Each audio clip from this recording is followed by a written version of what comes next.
అందరికీ నమస్కారం. పర్మనెంట్ ప్రభుత్వ ఉద్యోగం చాలామంది కల ఇది. అలాంటి వాళ్ల కోసం ఎంఓఐ లిమిటెడ్ నుంచి ఒక అదిరిపోయే నోటిఫికేషన్ వచ్చింది. దీన్ని అస్సలు మిస్ చేసుకోవద్దు. ఇది ఎందుకంత స్పెషల్ అంటారా? పదండి, ఈ విశ్లేషణలో మొత్తం వివరంగా చూసేద్దాం. ఈ నోటిఫికేషన్ లైఫ్లో మళ్ళీ రాదు. చూశారు గదా, ఈ మాట ఎందుకంత గట్టిగా చెప్తున్నారంటే, మోయిల్ లాంటి మినీ రత్న హోదా ఉన్న పెద్ద కంపెనీల నుంచి అది ఫ్రెషర్స్ కోసం ఇలాంటి నోటిఫికేషన్లు రావడం చాలా చాలా అరుదు. అందుకే అంటారు ఇది లైఫ్ టైం ఆపర్చునిటీ అని. సో దీన్ని చాలా సీరియస్గా తీసుకోవాల్సిన విషయం అన్నమాట. సరే, అసలు ఈ ఉద్యోగానికి ఎందుకింత హైప్? దీన్ని ఒక అరుదైన ప్రభుత్వ అవకాశం అని ఎందుకు పదే పదే అంటున్నామో ఇప్పుడు ఒక్కొక్క పాయింట్ వివరంగా చూద్దాం.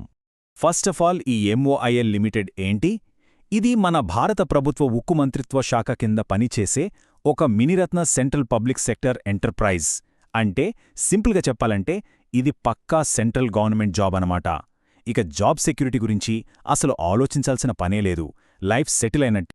ఇక ఈ నోటిఫికేషన్లో ఉన్న అతిపెద్ద ప్లస్ పాయింట్ ఏంటో తెలుసా? చాలా పోస్టులకి ఎలాంటి ఎక్స్పీరియన్స్ అవసరం లేదు. అవును, విన్నది కరెక్టే. జస్ట్ డిగ్రీ పూర్తి చేసిన ఫ్రెషర్స్ కూడా నేరుగా అప్లై చేసుకోవచ్చు. ఇది నిజంగా చాలా గొప్ప విషయం గదా? సరే, జాబ్ ప్రొఫైల్ బాగుంది, కాని అందరూ ఎదురుచూసేది దేనికోసం? జీతం, అలవెన్సులు, బెనిఫిట్స్, అవునా? సో ఇప్పుడు ఆ డీటెయిల్స్లోకి వెళ్దాం. శాలరీ, పర్క్స్, ఇంకా ఏ పోస్టులున్నాయో అన్నీ క్లియర్గా చూద్దాం. చూసారా ఆ నంబర్? 10 లక్షలు. అవును, ఇయర్లీ ప్యాకేజీ అంటే సిటీసీ దాదాపుగా 10 లక్షల రూపాయలు.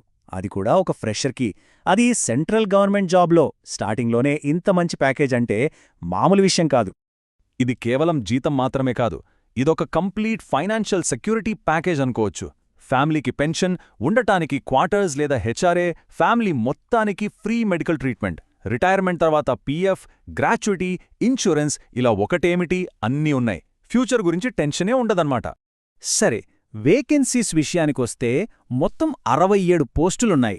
ఇవి కూడా ఎక్కువగా కోర్ బ్రాంచెస్ వాళ్లకే. For example, mining, mechanical, electrical, geology ఇలాంటి డిసిప్లిన్స్లో డిగ్రీ చేసిన వాళ్లకి మేనేజ్మెంట్ ట్రైనీ లేదా గ్రాడ్యుయేట్ ట్రైనీగా కెరీర్ స్టార్ట్ చేయడానికి ఇదొక golden chance. Okay, job profile, salary అన్నీ అదిరిపోయాయి. మరి దీనికి అప్లై చేయాలంటే ఉండాల్సిన అర్హతలేంటి? సెలక్షన్ ప్రాసెస్ ఎలా జరుగుతుంది? ఆ డీటెయిల్స్ ఇప్పుడు చూసేద్దాం. మార్కుల విషయంలో పెద్ద కన్ఫ్యూజన్ ఏమీ లేదు, చాలా క్లియర్గా చెప్పారు. జనరల్, ఓబీసీ, ఈడబ్ల్యూఎస్ క్యాండిడేట్స్కి వాళ్ల డిగ్రీలో మినిమం 60% మార్కులు ఉండాలి. అదే ఎస్సీ, ఎస్టీ అభ్యర్థులైతే వాళ్లకి 55% ఉంటే చాలు. ఒక 5% రిలాక్సేషన్ ఇచ్చారన్నమాట. ఇక ఏజ్ లిమిట్ చూస్తే జనరల్ కేటగిరీ వాళ్లకు అప్పర్ ఏజ్ లిమిట్ 30 సంవత్సరాలు. అయితే గవర్నమెంట్ రూల్స్ ప్రకారం రిజర్వేషన్స్ ఉన్నాయి. ఓబీసీ వాళ్లకు 3 ఏళ్లు అంటే 33 ఏళ్ల వరకు, అలాగే ఎస్సీ/ఎస్టీ వాళ్లకు 5 ఇయర్స్ అంటే 35 ఇయర్స్ వరకు ఏజ్ రిలాక్సేషన్ ఉంటుంది. సెలెక్షన్ ప్రాసెస్ అయితే చాలా సింపుల్ అండ్ స్ట్రెయిట్ ఫార్వర్డ్. పెద్దగా గందరగోళం లేదు. మొత్తం 2 స్టెప్స్.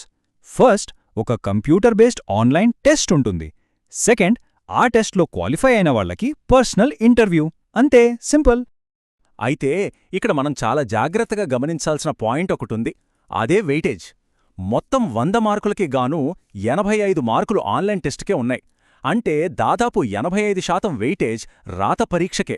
ఇంటర్వ్యూకి కేవలం 15 మార్కులు మాత్రమే. సో సెలెక్షన్ని డిసైడ్ చేసేది ఆన్లైన్ టెస్టులో పర్ఫార్మెన్సే. మరి ఆ ఆన్లైన్ టెస్ట్ ప్యాటర్న్ ఎలా ఉంటుందంటే, general knowledge, reasoning, general English ఈ మూడింటికి కలిపి 30 మార్కులు. కానీ అసలైన గేమ్ చేంజర్ ఏదంటే అది సబ్జెక్ట్ నాలెడ్జ్.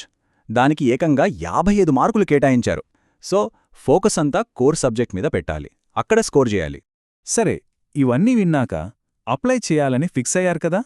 సో చివరిగా అప్లికేషన్ ప్రాసెస్ ఎలా ఉంటుందో చూద్దాం. ఫీజెంత, లాస్ట్ డేట్ ఎప్పుడు, ఈ డీటెయిల్స్ చాలా ఇంపార్టెంట్. అప్లికేషన్ ఫీజు విషయానికి వస్తే జనరల్, ఓబీసీ, ఈడబ్ల్యూఎస్ క్యాండిడేట్స్కి 590 రూపాయలు.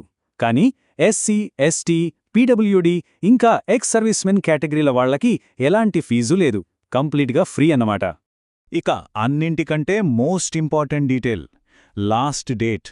అప్లై చేయడానికి చివరి తేదీ జనవరి 20, 2026. ఈ డేట్ని వెంటనే క్యాలెండర్లో మార్క్ చేసుకోండి. అసలు లాస్ట్ మినిట్ వరకు వెయిట్ చేయొద్దు. సో చూశారుగా, శాలరీ, జాబ్ సెక్యూరిటీ, బెనిఫిట్స్ ఇలా అన్ని విధాలుగా ఇది ఒక అద్భుతమైన అవకాశం. మరిలాంటి సురక్షితమైన ప్రభుత్వ ఉద్యోగ జీవితం వైపు మొదటి అడుగు వేయడానికి సిద్ధమేనా?